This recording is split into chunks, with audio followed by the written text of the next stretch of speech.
Hello guys, welcome to Storytimes. Thanks for joining us. Today we've got a brand new story to share with you. Support the channel by liking, commenting, and subscribing. I promise, even more interesting stories. Also, let us know in the comments which city you're watching from. Now, let's start today's story. It was Monday morning, and we were sitting at the kitchen table after finishing breakfast. I was sipping my coffee while reading the newspaper when my wife said, "Chad, could you put the newspaper down? I need to talk to you." I set the paper on the table and she continued, "I'm leaving you, Chad. I want a divorce." "Is that all?" I asked, picking the newspaper back up and flipping to the sports section. "I'm serious, Chad," she insisted. I ignored her, which only made her more upset. "Damn it, Chad. Put down that newspaper and talk to me about this. I have nothing to say except goodbye. It's not much of a loss anyway. You haven't been worth a damn as a wife for over a year, so just go." I put the newspaper down, stood up, and walked to the home office. I grabbed a notebook and pen from my desk, pulled an envelope from a drawer, and returned to the kitchen table. I wrote on the top sheet of the notebook, "Tyrone. Thank you, and thank God. She is leaving me." As I was about to place the note in the envelope, I had an idea. I pulled out one of the lottery tickets I had bought the night before and added it to the envelope. Then I wrote, "Maybe if you get lucky and win, it'll be enough to keep the cheater satisfied, so she won't cheat again. Good luck, kid. You're going to need it." I signed it. A very grateful Chad folded the sheet, placed it in the envelope, sealed it, addressed it, and handed it to Kathy. "When you see him, give him this." She took it, shock written all over her face. "You know, just because you think I'm ignorant doesn't mean I actually am." "Perhaps," I replied, reclaiming the envelope from her. "Maybe I should mail it myself. I don't trust you not to open it, read it, and then throw it away. Now, why don't you go pack your things and get out of my life? And since you're leaving, you need to be out of the house as soon as possible. I'm not going anywhere. I'm not moving out just so you can bring your lover in." I stood up, poured coffee into a travel mug, topped it off, and headed to work. On the way, I stopped by the bank, closed our savings and checking accounts, and emptied our safe deposit box. Then I went to a bank closer to work and opened new accounts in my name only. Next, I called to cancel all our joint credit cards and arranged for new cards to be issued in my name only. After that, I focused on my day-to-day tasks. I stayed late after work, had dinner and drinks with my executive assistant, and mentioned that I was back on the market if her sister was still interested. Maria laughed and said, "To hell with my sister. If you're single again, I want to be first in line." Maria had started with me as a secretary 10 years ago, proving so valuable that I promoted her to my assistant 4 years ago, and later, to my executive assistant 2 years ago. Once, on a Sunday, I had a backyard barbecue and invited Maria, but she had to decline because her sister was visiting from out of town. So, I suggested she bring her sister along. Tara was a very busty, attractive blonde, and on Monday, Maria told me with a laugh that Tara had a crush on me.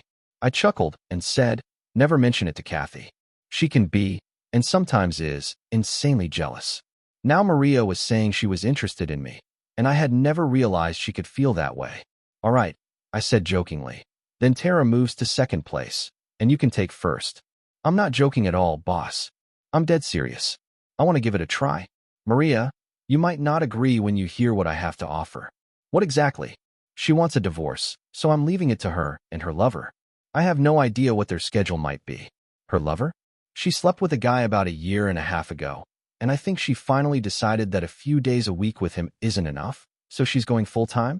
"How long have you known?" "A year and a half. I knew almost from the day it started." "How did that happen?" "A friend of mine saw her going into a motel room with a man and called me. I hired a private detective to follow her for a week, and he got me all the information I needed." "A year and a half, and you did nothing about it?" "What was I supposed to do? Get angry and turn my life upside down? In this state, divorce is no fault. Everything would have to be split in half, and I'd have to sell the house and split the proceeds with her. I'd have to give up the pool, the hot tub, my woodworking shop, and the 3-car garage and move into some apartment. No thanks." I decided to just ignore it and let her cook for me, do my laundry, and keep the house clean. How could you be around her knowing she was cheating on you? You'd be surprised how quickly love can turn to hate, and then hate turns into indifference. I can't believe a healthy guy like you could go a year and a half without sex.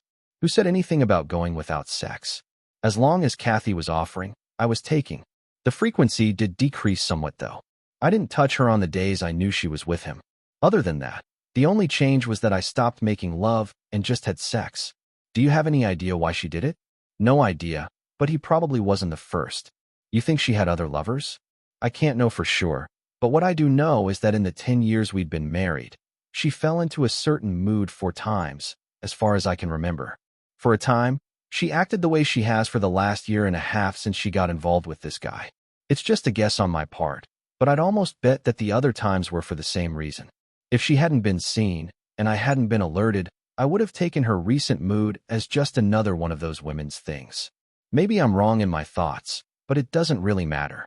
I know for sure about this affair, and that's all I need to know to understand she's a cheater. What are you going to do now? Wait for what?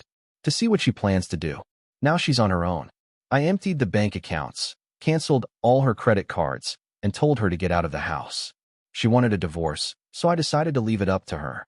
Since she doesn't earn enough to support herself and pay a lawyer, she'll have to get money for a lawyer from her lover, and I don't know if he'll give it to her. I assume they discussed this before she hit me with it, but I have no way of knowing. I'm just saying, if you're really interested in me, you'll be involved with a married man who has no idea how long it will take before he gets divorced. You're thinking about this the wrong way, Chad. How so? If she files for divorce, she'll be in control, you'll be served, and that could be bad. You have no idea what she might do. They might order you to leave the house and give it to her pending the hearings. What if she files and claims mental and physical cruelty and gets a restraining order keeping you away from her and the house? You need to set the pace, boss. You need to be in the driver's seat. Make her react, not the other way around. Besides, you'll be helping me a lot. Helping you? How? If you're going to wait and let her file, what if she doesn't? What if her lover doesn't give her the money for it? That could put us in a position of adultery, and she could use that against you in the future. You say she cheated, and she says, so what? You did too. If you file, you're stating that from your perspective, the marriage is over, and what you do from that point on is none of her business. Legally speaking, you'll still be married until the divorce is final, and being with me would technically still be considered adultery, but no court will hold that against you. If it doesn't start until after you filed for divorce from Kathy, it seems I need to stay away from you until either you or she takes legal action. If we wait for her, it could take years, or maybe just a week, but it would be under her control. If you file, you could meet with a lawyer early tomorrow and serve Kathy by Thursday. That would give me the weekend to work on winning you over. Winning me over? I'm dead serious, boss. What's the point of being first in line if I don't take advantage of it? She was right, and I knew it. So, I pulled out my cell phone and speed-dialed Alex. Alex and I had been friends since 3rd grade, and he was a lawyer who practiced family law, a polite term for divorce law. When he answered, I told him I needed his legal services and explained my situation. He expressed his sympathy because he and his wife, Sally, were our friends, and he liked Kathy, but he assured me he would take care of it as soon as he got to his office in the morning. He asked me to come by at lunchtime so I could sign the papers, and then we could grab lunch. Then, just to be a jerk, I told him I wanted a restraining order. I lied and said Kathy told me that if I caused her any trouble for leaving me, her lover, Tyrone, would straighten me out. Alex laughed and said he knew it was pure nonsense, but that he would still do it. You know there will be a hearing on this order within 10 days, right?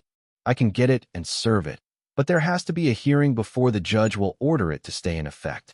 I know, and I'm prepared for that, but right now, the main thing is to get her out of the house and keep her out for a while.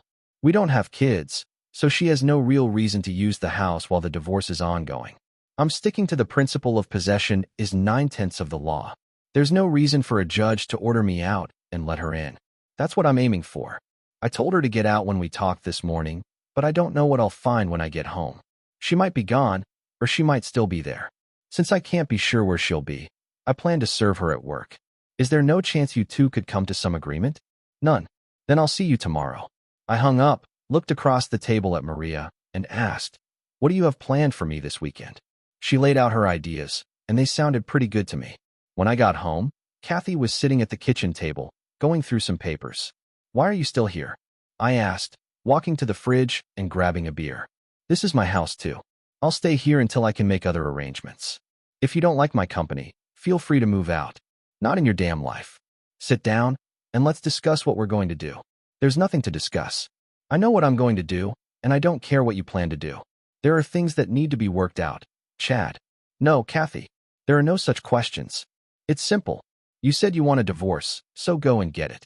You need to hire a lawyer, file the papers, and cover all the court costs. What I will do is fight you tooth and nail for every little thing. We live in a no-fault state.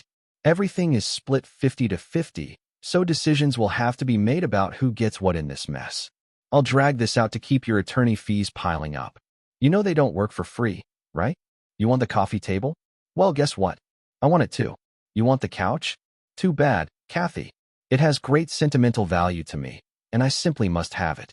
Why all of a sudden? You didn't seem to care about any of this before.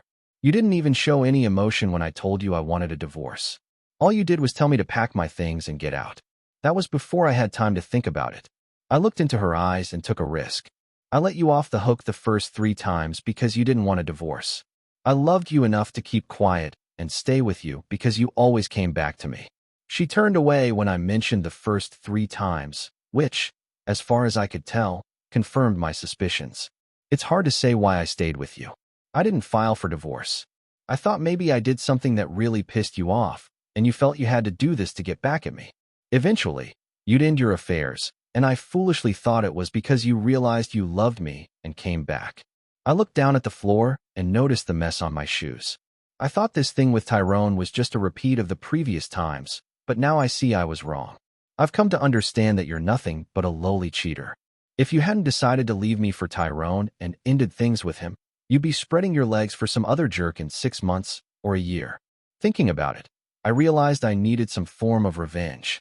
What I really wanted to do was take a thick belt and beat you with it until your skin broke and you bled on the floor, but that would just land me in jail. The only thing I could do without ending up behind bars was to make this divorce as difficult and expensive as possible for you. You're right. This is also your home, and if you've decided to stay, I have to let you be here, but I don't have to like it, and I don't have to talk to you. Move your stuff to one of the spare bedrooms and stay the hell away from me. I finished my beer and went upstairs to what used to be our bedroom to get ready for bed. I thought I had accomplished what I set out to do. I had given her something to think about. She needed to discuss everything with Tyrone and make decisions, which would take time. Time that Alex would use to serve Kathy and secure the restraining order. I could be wrong. Maybe Kathy had already met with a lawyer and the papers were on their way to me. But it was likely that I had taken the remaining funds when I canceled the credit cards, and they were about what I expected when I withdrew the cash from the bank. If she had seen a lawyer, she would have used our money to pay him. Of course, Tyrone could have covered the bill. All I could do was wait and hope that Alex took the first step. I got up and left the house before Kathy came out of her bedroom. I went to a bed and breakfast cafe for breakfast, and while sipping my coffee, I made a list of people to call once Kathy was served. I wasn't going to let her make me the bad guy. I would tell everyone about the divorce and explain why it was happening. At work, Maria told me she was really looking forward to the weekend, and I found myself hoping it would happen. I met with Alex for lunch and signed the papers.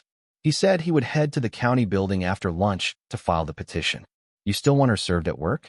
Damn right I do. I think around 10 tomorrow. Call me as soon as it happens. I want the locks changed before she can come back home. I returned to work and arranged for the next day off. Before leaving the office, I called a locksmith and scheduled a quick service for the following day. It cost me a bit more, but I felt it was worth it. When I got home, Kathy's car was in the driveway, but she must have decided to stay in her room and not get in my way because I didn't see her. I left the house before she came downstairs and went to a bed and breakfast cafe for breakfast. Nina asked me where Kathy was. I always saw you together, and here you are 2 days in a row without her. You won't see us together anymore. We're splitting up. I see, she said, taking my order. When she placed the bill on the table, she added, my phone number is on the back, not the restaurant's number, mine. I was speechless as Nina walked away. 2 women in 2 days had shown interest. So why wasn't I enough for the woman I married? I would never know because I'd never ask. I drank my coffee and read the morning newspaper, waiting for the time when Kathy usually left for work. Then I went home and started packing Kathy's things, moving them to the garage. At 10:15, Alex called and said the papers had been served. I called the locksmith, and within 20 minutes, he was at work. It wasn't even an hour later when Kathy's car sped up the driveway. She couldn't miss the wide-open garage door and the large cardboard sign that read, "Kathy, all your things are here in the garage." She stood there staring at the sign for a minute, then tried to enter the house. But of course, her keys didn't work. She rang the doorbell, but I didn't answer, and eventually, she left. I peeked into the garage and saw she had taken a couple of bags of her things. 2 minutes after she drove off, my cell phone rang, and it was Kathy. "Hello, you're an a-hole. Did you really have to embarrass me in front of my colleagues? It's better than letting you humiliate me in front of mine. What the hell is this restraining order crap? I was afraid you'd ask Tyrone to come and beat me up for being rude to you. That's why. And you know it. I need to get into the house to grab some things. All your things are in the garage, Kathy. I didn't change the garage door code, so your opener will work. If what you need isn't there, make a list and tell me where it is, and I'll move it to the garage. Stop being ridiculous, Chad. You're making this much harder than it needs to be. Kathy." Sorry, Kathy, causing you some inconvenience doesn't adequately pay back the years you tormented me, but I need to do something for my own mental health. Just be grateful I didn't get violent. Goodbye. After hanging up on Kathy, I sat down with the phone and started calling everyone on my list. Most were shocked to hear that Kathy had cheated on me, but 2 weren't surprised. One said, "Finally caught her, huh?" And the other remarked, "I always thought you had an open marriage. She was always out with some guy, and you never mentioned it." I figured I could cross those 2 off my friends list. Kathy's parents were the most affected by the news and tried to tell me I must be mistaken. I always liked them, and they treated me almost like the son they never had. But I wasn't going to let Kathy tell them her version and make it seem like it was all my fault. If I let that happen, they would think poorly of me, and I didn't want that. After dealing with the calls, I went through the house one more time to gather Kathy's things, then made myself lunch. I had just finished eating when the guys from Aries Security arrived, clearly not trusting me in the slightest and having no doubt that Kathy would violate the restraining order and try to break into the house. I decided to install a security system, complete with cameras, after Kathy's actions. On Thursday at work, I told Maria that we were ready to go for the weekend. She smiled, clearly excited. "Tomorrow night, dinner and dancing to start with," she said, returning my grin. When I got home, Kathy did exactly what I expected. She took some of her things and then broke into the house through the connecting door from the garage. The kitchen was a disaster. Plates and glasses were smashed all over the floor, and in the living room, several lamps were broken. But what made me smile was the sight of her pulling all my clothes out of the closet, piling them on the floor, and then she peed on them. All of this was recorded, showing not only that she violated the restraining order, but also acted maliciously and destructively. This was evidence I could use at the restraining order hearing. I called Alex, and he contacted the police. They arrived, took a report, and snapped some photos. The next day, Kathy was arrested at work and taken to jail. She was fingerprinted, photographed, and brought before a judge, charged with violating the restraining order and willful destruction of private property. To my surprise, the judge set a hearing date and released Kathy on her own recognizance. Despite the chaos, my date with Maria was fun, and we scheduled a second date for Saturday. That too went well, and on Sunday, we enjoyed a lovely picnic together. On Monday, there was a hearing for the restraining order.